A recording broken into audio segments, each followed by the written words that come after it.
લક્ષ્ય ન્યૂઝ, એક નજર, એક લક્ષ્ય. કલોલ શહેર તથા તાલુકાના ઠાકોર સમાજ દ્વારા સામૂહિક આવેદનપત્ર આપ્યું. સાણંદ તાલુકાના ખોરજ ગામમાં 9 નવેમ્બરના રોજ થયેલી સામાન્ય ઝઘડાની ઘટનાના અનુસંધાનમાં ઠાકોર સમાજના આગેવાન મહેશભાઈ ઠાકોર સહિત 5 લોકો પર પોલીસ ફરિયાદ નોંધાઈ હતી. બાદમાં 13 નવેમ્બરના રોજ સાણંદ જીઆઈડીસી પોલીસે તેમની અટકાયત કરી હતી.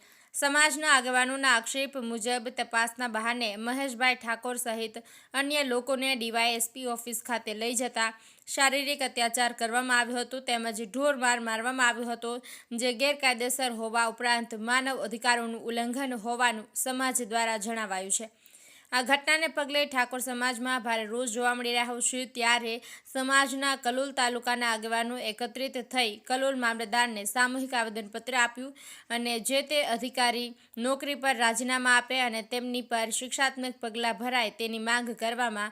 આ બાબતે કલોલના સરદારબાગથી રેલી સ્વરૂપે કલોલ શહેર તથા ગ્રામ્ય વિસ્તારના ઠાકોર સમાજના આગેવાનો મામલતદાર પહોંચી આવેદનપત્ર આપ્યું હતું. લક્ષ્ય ન્યૂઝ, સંજય નાયક. મારું નામ ઠાકોર બળદેવજી પસાજી છે. અમે સાણંદ તાલુકાના ખોરજ ગામની અંદર જે મહેશજી ઠાકોર ઉપર ખોટો અત્યાચાર અને ઢોરમાર માર્યો છે, એટલા માટે અમે અહીંયા મામલતદાર સાહેબને આવેદનપત્ર આપવા માટે આવ્યા છીએ.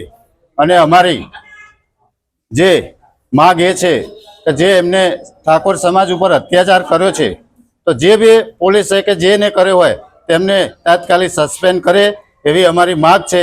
અને સસ્પેન્ડ નહીં કરે તો અમે દરેક ઠાકોર સમાજને ઉગ્ર આંદોલન કરીશું.